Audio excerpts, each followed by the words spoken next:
Hi there. Welcome to the new weekly Ozone radio show coming to you from sunny Bermuda. The show features items of general interest, including health, finances, lifestyle, with a dash of common sense and humor. Your hosts are Robin Trimmingham and Bill Story of the Olderhood Group. We hope you enjoy the show. So let's do this. Welcome to the weekly Ozone radio show. I'm Robin. Hi, and I'm Bill.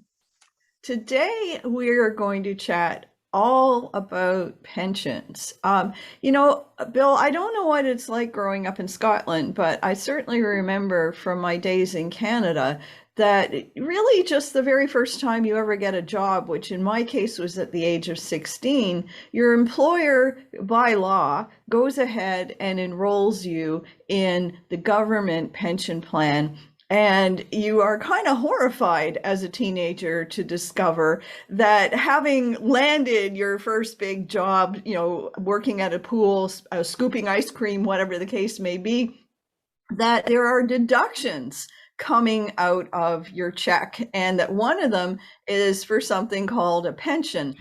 At that age, if you're not upset by this idea that the government's taking your money, you at very least consider this to be for something that is so far in the future, it's all but irrelevant.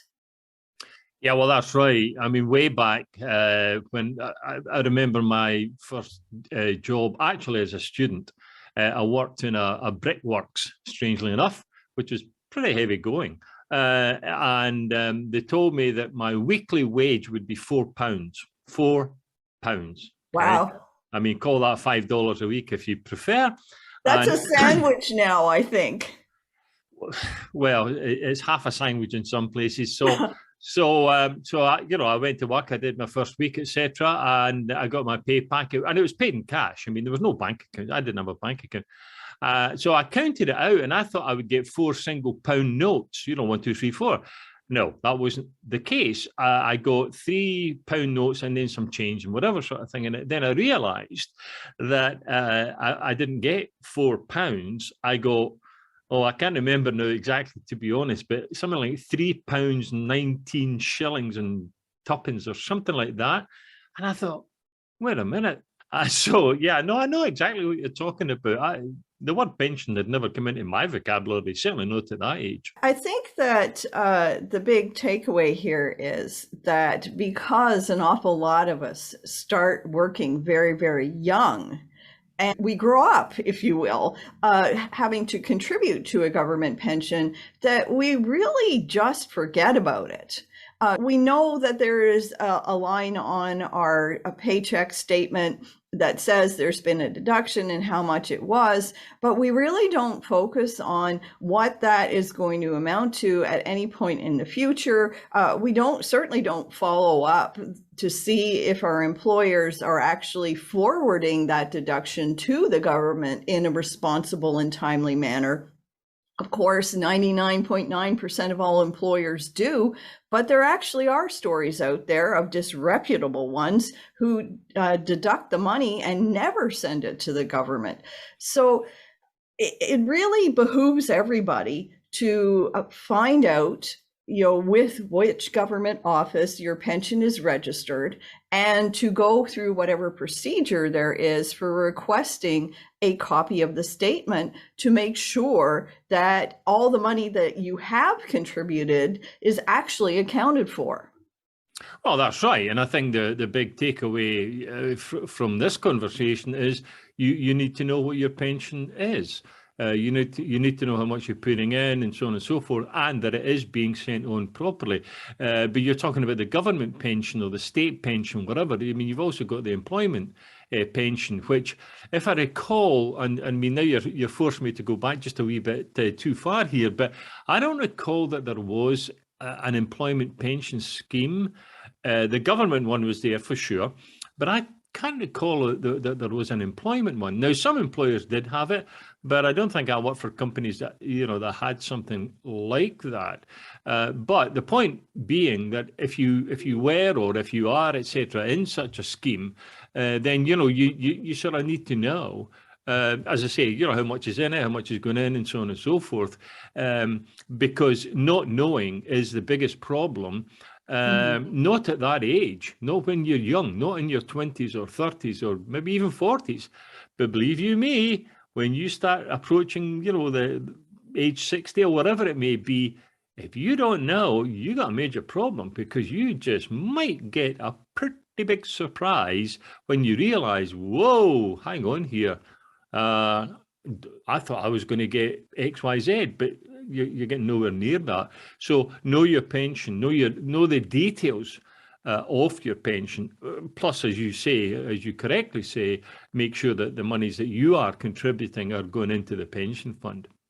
Well, of course, you're raising another excellent point in that if you are at the end of your working career, the pension that you signed up for once upon a time might have been an entirely different type of plan than what you're in now. And the point at which you joined, the rules for all of those things have changed. I know when I started working, under a certain age or under a certain number of years of service with a particular employer, you weren't even eligible to join a plan.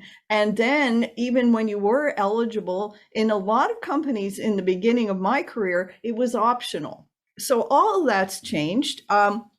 So to help us make sure that we have the best possible understanding of the current regulations and procedures, we're going to bring in an expert. Joining us now is UK-based financial management expert, Ian Price. Hello, how are you? Hi, Ian. Nice to have you aboard here. We're going to be doing, sort of a financial segment on a fairly regular basis in our, weekly radio show. So this week we wanted to have a chat about pensions. Basically, I think around the world, we've got two types of pension. We've got the government pension, state pension, if you prefer. And then these days, certainly, we've got the employment type of pension. So give us your thoughts about the purpose of the pension, and the whole sort of raison d'etre of the pension. Why should we be paying attention to it? Bill, I think a great starting point, let's be honest. You're quite right. It doesn't matter where you are in the world. I could talk about like 3 pillars to plan for your future. One is what state pensions being provided by the jurisdiction you're in, what your employer pays into the pension scheme, and probably last but not least, what you pay in to make up the difference. So to me, you have these 3 clearly distinct pillars. What I found fascinating is most people don't know what's in any of the pillars, to be perfectly honest, Bill. They sort of just meander their way through and then suddenly go, blimey, I'm not going to work in 10 years' time. What's going to happen? So to me, one of the first things to do, no matter where you are in the world, is what do I get from the government or the jurisdiction I get? What's actually happening? So in the UK, as you know, we get a basic old age pension. It's just over £9,000 a year. So you sort of know that. Then, like in the jurisdictions, each employer usually pays into your pension scheme. What's that producing? Where's it invested? Is it going to be sufficient? Should I review where that investment is? Bill, this is quite a sad person who's, quite old, as you can tell. Looking back, the world of retirement has changed and the world of prevention provision has changed. And fun enough, I was in a meeting in London yesterday and we were talking too much. It's talked about what the past used to be. It's irrelevant. We should be looking forward to what the future is. The fact that I happen to have a very good pension scheme provided by my employer was just prevalent at that time. So I think every individual should really think about what are they getting from the state? What are they getting from their employer? And should they fund something else, Bill? I think also, we talk about, knowing what's in your pension, both in terms of the balance, if you wish, the fund balance, but perhaps more importantly, how much money are you going to get by way of pension when you finally retire? Yeah. When you're talking about, the government pension, versus the employment pension, I'm wondering, with the government pension, even though it does change over time, but it doesn't change an awful lot. Maybe it's inflation-based or something along those lines.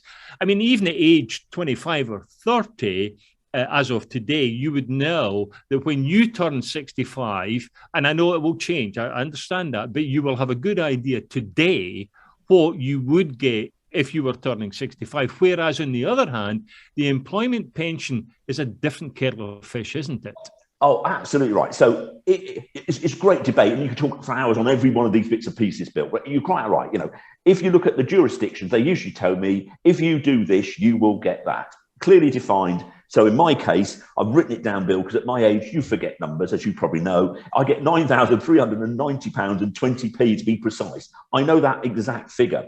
You're quite right. If you look at the world in which we now live in, employers make a contribution for that employee to a fund of their choice.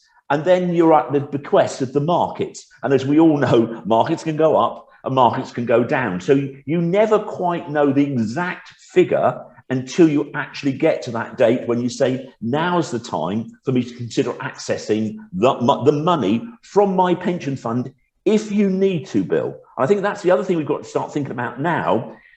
Our world of when we started, people have other assets that they sort of earmark for retirement.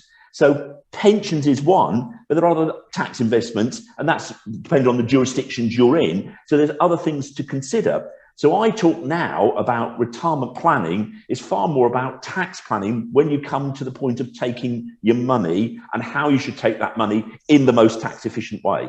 But, there's a great old wise man that once told me about markets. The only time you read about the markets is what you buy at and what you sell at. In between is just noise. So you can get wrapped up in the noise that's going on in the market, but it's only until you sell do you really know at that point what you've got. And most people nowadays, in most jurisdictions, keep their money invested and draw money from that fund on a monthly basis, Bill. That's what's changed so much. I've got a question for you, Ian. Yeah. You use the expression drawdown, and obviously I do know what that is. Yeah. At least in our country here in Bermuda, when people retire, they have a choice whether to take an annuity or a drawdown. Yeah. What's your take on this? I know market situations change, but how does somebody who's a novice, maybe like me, understand the difference and decide what's the better strategy? Brilliant question. And I'm going to be quite rude to be nice. It would be fantastic if we knew exactly when you were going to die. That would help planning brilliantly. If you said, perhaps I shouldn't use Robin, use me, it's much easier. No, right, I get it. Yeah, I'm 65. I'm going to die at 85. You can plan brilliantly. Do you know what I mean? Because you've got an end date. You know how long the money's got to last.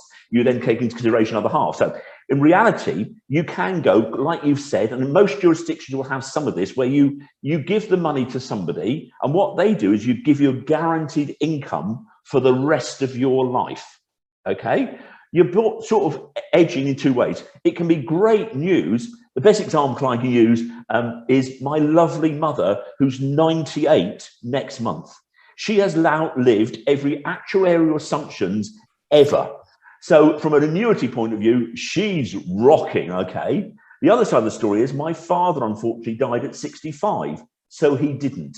So it's a very much, I try and say, if you said the ultimate position is to have a portfolio of assets, at the time you need income. The ultimate asset is if you've got a guaranteed income, that's the ultimate hedge against longevity. The ultimate hedge against inflation, equity-based investments. Therefore, a mix and match is right, but you've definitely seen this huge thing whereby a pension becomes more like a bank account, which you draw down income, because the one thing that's changed, perhaps from when Bill and I started, because we're much older than you, Robin, is the fact that people don't want a level income in retirement because they're doing different things. So, we're seeing a lot of people want to spend more money in their earlier years because, let's face it, they're healthier. They want to travel. So it's sort of mixing and matching is a good idea, but understanding the risk is what it's all about. Well, I know we're going to look at investment strategies, etc., in future segments, but if I may, let me just quickly nip back to the point, that you're making there about markets go up and markets go down. Yes. I mean, I think we understand that. Okay, but in terms of the employment pension, okay, in terms of the employment pension, your money, your contributions, and hopefully if they're matched by the employer, plus any voluntary contributions, because I think that's what you were alluding to a few minutes ago, are going into a fund. But that fund has to be invested.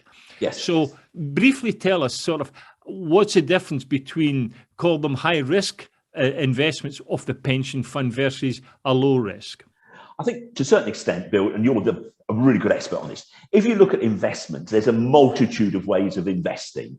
One person could say, what people's attitudes to investment is very personal. My position, I always start for, can you sleep at night? Very twee way of putting it, Bill, but can you sleep at night? And you see it all over the world, you see these phenomenal, if you'd invested, how many times have you said, if you'd invested in Amazon when they went public, think how much money you've made? Don't embarrass me.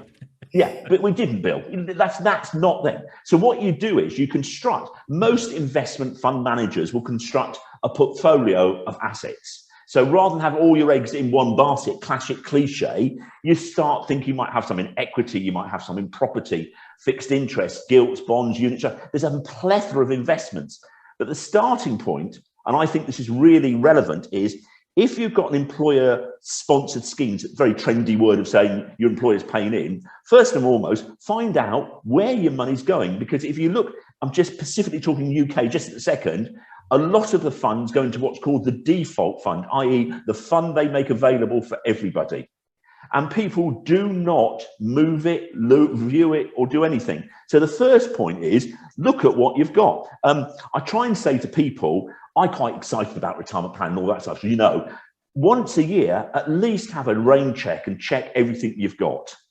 Because if you do it every day, it's ridiculous because, markets can go up and down, and they have been at the minute, on the back of what's going on in the world, markets are fluctuating. But at least once a month, I would say for most people, review what you've got. And do you know what, Bill? It can half cheer you up when the markets go up.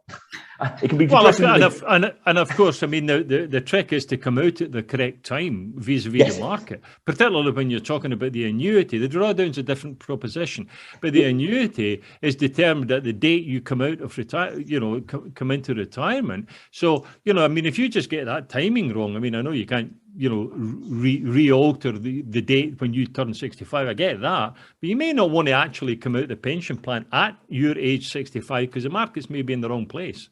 Well, I think what you'd step, Bill, and I'm sure it's something we can talk about over the next few months, what the strategy would be is if, for instance, you were saying, Bill, at your young age, I've got another 5 years until I'm 65 until I need my money, you might start thinking about moving the money from more volatile assets into more secure assets to minimize risk. If you and I can judge the market, we'd be multi-millionaires. Let's be perfectly honest.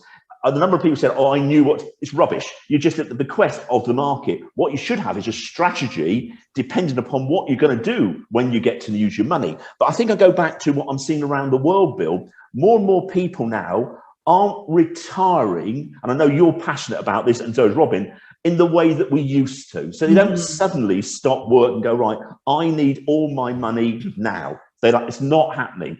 I'm a great example. I'm in the twilight, I think my wife called it, of my career. I don't know what that means, but I'm there. I'm still working.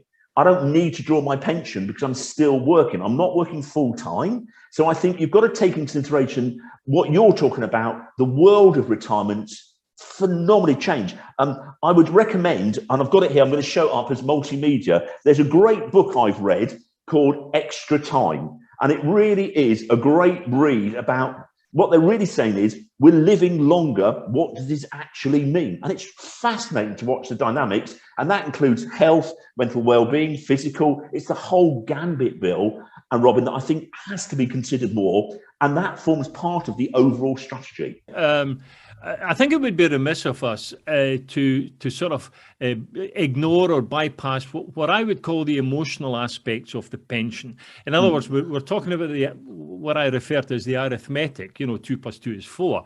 Yeah. But, if you think that 2 + 2 is 4, and then when you turn 65 or take the pension, discover that 4 isn't 4, it's actually 3, there's an emotional. So maybe let's just spend the last couple of minutes, give us your thoughts about, if you don't know what's in your pension, if you don't know what the numbers are like, if you don't know anything about your pension, and you end up with a big surprise, there's a psychological or emotional impact when you get to that stage of life.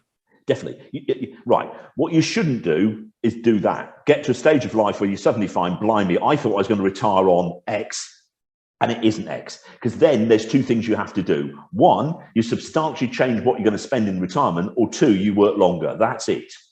There's no silver bullet. So the key thing, and I think perhaps this is a change that I've seen since I started this illustrious career, is nowadays more and more people have couples that have income in retirement. So I'll use myself, Bill. I've got my lovely wife, Nicole, just in case she ever watches this, I better be polite to her. So she's got a pension as well. So my starting point is people get to 50 and it's a dawning of realization. So I think once you get to 50, that's when you start to really review what you've got, understand what you've got, and what you actually need when you stop work. I remember, Bill, I do things with a smile on my face, a bit like yourself. I remember somebody getting to 50, so I wrote his birthday card saying, happy 50th birthday, 120 wage packets until you retire. It really focused his mind. Because you've got to think about it, that a pension funded by an employer is deferred remuneration. Does that make sense? In other words, it's them saying, we're not going to pay you today, but what we are going to do is pay you when you're not working.